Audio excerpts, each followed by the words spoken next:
Plus ન્યૂઝમાં આપનું સ્વાગત છે। મહિલાઓને આત્મનિર્ભર કરવા માટે ગ્રુપ લોન આપતી પેટલાદ શહેરમાં આવેલ નેપફિન્સ પ્રાઇવેટ લિમિટેડ કંપનીમાં આચરવામાં આવેલ ગ્રુપ લોન કૌભાંડનો પર્દાફાશ કરતી લોકલ ક્રાઇમ બ્રાન્ચ આણંદ। તારીખ 15/2/2025 રોજ ફરિયાદી ઉદયન શિવપ્રકાશ જગદીશ નારાયણસિંહ નાઓએ એલસીબી કચેરી ખાતે આવી ફરિયાદ આપેલ કે પોતે નેપફિન્સ પ્રાઇવેટ લિમિટેડ કંપનીમાં બેંક ડેપ્યુટી મેનેજર તરીકે નોકરી કરતા હોય અને પોતાની કંપનીની ભારત દેશમાં 400થી પણ વધારે શાખાઓ છે। આ કંપનીનું ધ્યેય સમાજના વંચિત વર્ગોને નાણાકીય સેવાઓ પૂરી પાડવા માટેનું કામ કરે છે તથા મહિલાઓને ગ્રુપ લોન આપવાનું કામ કરે છે અને આ કંપનીની એક શાખા પેટલાદ શહેર ખાતે આવેલ છે। સદર કંપનીના મેનેજમેન્ટને ધ્યાને આવેલ કે પેટલાદ ખાતેની શાખામાંથી કામ કરતા કર્મચારીઓ દ્વારા ખાનગી માણસો પરેશભાઈ શનાભાઈ ઠાકોર રહેવાસી બાકરોલ તાલુકો જિલ્લો આણંદ તથા રૂબીનાબેન અકિલભાઈ મંસૂરી રહેવાસી આણંદ જેનબ ટાઉનશીપ નાઓ સાથે મળી આયોજનપૂર્વક ખોટી રીતે લોન લેવા માટે ગ્રાહકોની જાણ બહાર કોઈપણ રીતે ગ્રાહકોના ડોક્યુમેન્ટ મેળવી ફાઇનાન્સ કંપનીમાં નોકરી કરતા કર્મચારીઓ એક ભાવેશભાઈ બુધાભાઈ પરમાર રહેવાસી કાંકાપુરા વાઘેલાપુર તાલુકો બોરસદ જિલ્લો આણંદ નાઓએ બ્રાન્ચ મેનેજર તથા બીજો મોઇન મિયા અનવર મિયા મલિક રહેવાસી રાલજ મલિકવાડ તાલુકો ખંભા જિલ્લો Anand customer service executive 3 Vikas Kanubhai Thakor રહેવાસી બાલુપુરા આણંદ નાઓએ કસ્ટમર સર્વિસ ઓફિસર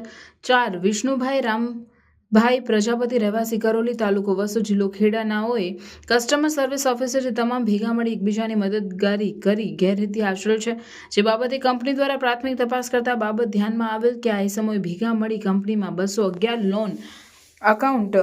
ખોટી રીતે ઓપન કરી પોતાના મળતિયા માણસોના નામ બેનિફિશિયરી તરીકે બેંક પાસબુકમાં ખોટી રીતે એડિટ કરી ખોટા ડોક્યુમેન્ટ બનાવી તે ખોટા બનાવેલ ડોક્યુમેન્ટનો ખરા તરીકે ઉપયોગ કરી લોનના રૂપિયા પોતાના અંગત ઉપયોગમાં લઈ કંપનીમાંથી કુલ ₹84 લાખની ગેરકાયદેસર રીતે લોન લઈ ગુનો કર્યા વગેરે મતલબની ફરિયાદ કંપનીના અધિકૃત અધિકારી દ્વારા આપતા પેટલાદ ટાઉન પોલીસ સ્ટેશન ફરિયાદ દાખલ કરવામાં આવેલ અને આગળની તપાસ એલસીબી શાખા દ્વારા હાથ ધરવામાં આવેલા ગુના સંદર્ભે જે.આર. મોથલિયા સાહેબ પોલીસ મહાનિરીક્ષક અમદાવાદ વિભાગ અમદાવાદ નાઓના માર્ગદર્શન હેઠળ જીજી જસાણી સાહેબ પોલીસ અધિક્ષક આણંદ નાઓએ આ ગુનાની તલસ્પર્શી તપાસ કરવા માટે J R. Patel incharge police inspector LCB નાઓની જરૂરી સૂચના આપેલ છે। ગુનાના કામે એલસીબી શાખા દ્વારા ઝીણવટભરી રીતે તપાસ હાથ ધરી સદર ગુનામાં સામેલ નીચે જણાવ્યા મુજબના આરોપીઓને અટક કરી નામદાર કોર્ટમાંથી 19/2/2025 સુધીના રિમાન્ડ મેળવી વધુ તપાસ હાથ ધરવામાં આવેલ છે। પકડેલ આરોપીઓના નામમાં પરેશભાઈ શનાભાઈ ઠાકોર રહેવાસી બાકરોલ તાલુકો જિલ્લો આણંદ, બીજા રૂબીનાબેન અકિલભાઈ મંસૂરી આણંદ જેનબ ટાઉનશીપ,